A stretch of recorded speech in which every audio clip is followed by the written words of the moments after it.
ঘুম থেকে উঠেই দেখি মোবাইলে এক অদ্ভুত মেসেজ এসেছে। অভিনন্দন, বাংলাদেশের সেরা সুন্দরী মেয়ের সাথে ডেট করার সুযোগ পেয়েছেন। চলে আসুন আজ বিকেল 3টায় চন্দ্রিমা উদ্যানে। রবি এর সৌজন্যে এই ডেট করার সুযোগ জিতেছেন আপনি। কর্তৃপক্ষ থেকে আপনাকে অভিনন্দন। আমি কবে কি করেছি যার জন্য এই ডেটের সুযোগ এসেছে তা ঠিক বুঝতে পারছি না। বোঝার জন্য ওই নাম্বারে কল করলাম, কিন্তু বন্ধ দেখাচ্ছে। তবে মেসেজটি দেখে বুকের মধ্যে কেমন চিনচিন করছে। ইচ্ছে করছে একবার ঘুরে আসি। বিছানায় উঠে বসলাম। শুনতে পাচ্ছি বাড়িতে ভীষণ চিল্লাপাল্লা হচ্ছে। এর মানে বড় আপা এসেছে। আমাদের বাড়িতে একজনই চিল্লায়, আর সে হচ্ছে বড় আপা। দুলাভাইয়ের সাথে ঝগড়া লাগলেই এই বাড়িতে চলে এসে ফোনে ইচ্ছা মতো দুলাভাইকে বকাঝকা করেন। যেমন এখন চেঁচিয়ে ফোনে বলছেন, আমি তোমার ওই সংসার আর করব না। তুমি এই যুগের ফেরাউন। ফেরাউন সাগরে ডুবে মরছে, তুমি মরবা বাথরুমে কমেডে ডুবে। তুমি কোন সাহসে বলতে পারলা আমি দিন দিন রোবটিক হয়ে যাচ্ছি? এই রোবট তোমার ওই সংসার করবে না।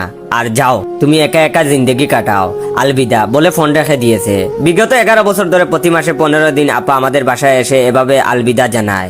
এর ঠিক 1 ঘন্টা পর দুলাভাই এসে আপাকে সরি টরি বলে বাসায় নিয়ে যায়। কাজেই আপাদের এই বিষয়ে আমাদের বাসায় কেউই নাক গলায় না। আমি ঘর থেকে বেরিয়ে ড্রয়িং রুমে এসেছি। ড্রয়িং রুম পেরিয়ে বাথরুম। আমাকে জলদি ফ্রেশ হয়ে বের হতে হবে।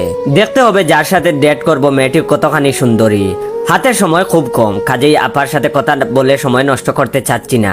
তাই আমি আপাকে না দেখার বান করে লুঙ্গি গামছা নিয়ে বাথরুমে যেতেই আপা বললেন, দাঁড়া, তোর দুলাভাইকে ফোন দে, ফোন দিয়ে বল আমাকে নিয়ে যেতে। আপার দিকে আমি ঘুরে তাকালাম, দেখি তার চোখ দিয়ে টপ টপ করে পানি পড়ছে। আমি তখন বললাম, ফোন দিতে হবে না, 40 মিনিটের মধ্যেই চলে আসবে, তুমি নাস্তা করো, আমার একটু তাড়া আছে। আপা তখন বলল, যদি না আসে, বলেই হাউমাউ করে কাঁদতে শুরু করলো। কাঁদতে কাঁদতে বলল, আমি ছাড়া ওর কোনো গতি নেই, আমি না থাকলে কে ওর লুঙ্গি ঠিক করে দিবে। বেচারা রাতে শুলে সকালে ঘুম থেকে উঠে দেখে তার লুঙ্গি উঠে আছে মাথায়। আমি না থাকলে ওর ইজ্জতও থাকবে না, ওকে ফোন দে, বল আসতে। সাবানার মতো এই ডায়লগটা আর শুনতে ইচ্ছে করলো না আমার। কান চেপে সোজা বাথরুমে ঢুকে গেলাম। পাক্কা 30 মিনিট ধরে গোসল করে বেরিয়ে দেখি দুলাভাই চলে এসেছে।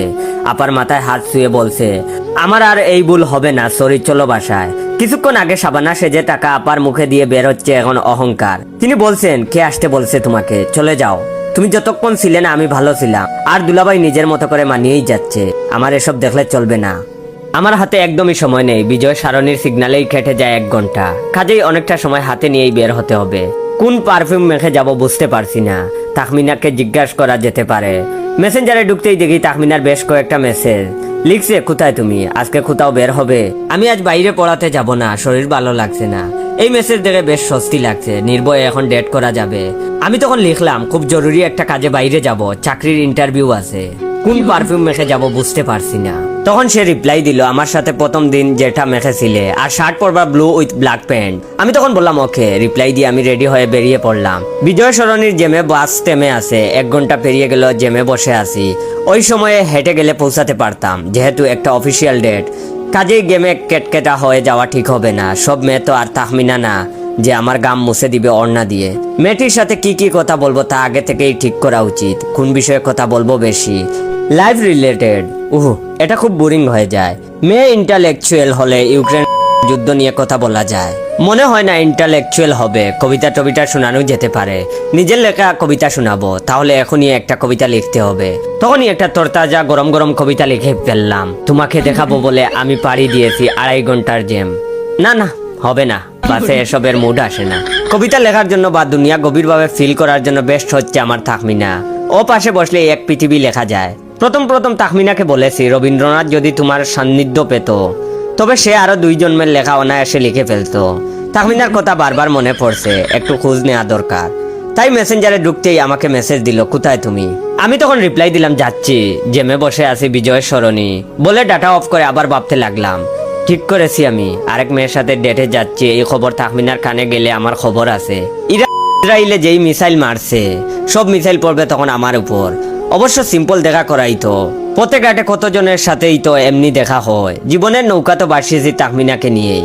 জেম ছাড়তে না ছাড়তেই আবারও সেই একই নাম্বার থেকে মেসেজ, আপনার ডেট করার পার্টনার অপেক্ষা করছেন। আমাদের টিম লীলাবতীকে রেখে গিয়েছে।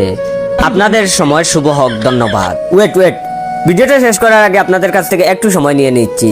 ইদানিং ভাইয়ের রিয়েল পেজের ভিডিওতে লাইক কমেন্ট শেয়ার আসছে না। দয়া করে গল্পটা যদি ভালো লাগে অবশ্যই বেশি বেশি করে লাইক কমেন্ট শেয়ার করে দিবেন, এবং কমেন্ট করে বলবেন কতগুলা শেয়ার করেছেন।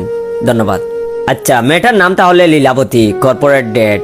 কপাল আমার, কত ভাগ্যবান আমি। তাই জলদি ডাটা অন করে তাহমিনাকে মেসেজে লিখলাম, আমি ভাগ্যবান, ঘটনা পরে বলবো। তারপর চন্দ্রিমা উদ্যানের ব্রিজের পাশে এসে বসেছি, কাউকে দেখতে পাচ্ছি না। যে যার যার মতো প্রেম করছে, আমি হন্য হয়ে খুঁজছি সেই সুন্দরী মেয়েকে যার সাথে আমি ডেট করার সুযোগ পেয়েছি। এমন সময় পেছন থেকে আমার কাঁধে কে যেন হাত রেখে বলল, অভিনন্দন, বাংলাদেশের সেরা সুন্দরী মেয়ে আপনার সাথে ডেট করতে চলে এসেছে। আমার তখন বুক দুক দুক করে উঠলো, কণ্ঠটা খুব পরিচিত। আস্তে আস্তে তখন পেছন ঘুরলাম, যা ভাবলাম তাই, এত দেখি তাহমিনা। তখন আমি মনে মনে বললাম, ধরা পড়ে গেলাম নাকি।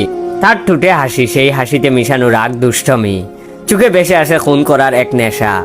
ডান হাতে গাছের মুঠায় একটা ডাল। আমার হাত পা অবশ হয়ে গেল, মনে হচ্ছে আমার হৃৎপিণ্ড বন্ধ হয়ে যাবে এখনই। তাহমিনা কিছুক্ষণ আমার দিকে তাকিয়ে থেকে বলল, কি যেন একটা মেসেজ দিছিলা, ভাগ্যবান না কি যেন, আর কি পরে বলবা বলছো বলো। আমি তখন শুকনো গলায় বললাম, আমি বলদ, দুনিয়ার সবচাইতে বলদ। এই বলদ আপনার কাছে ক্ষমা চায়।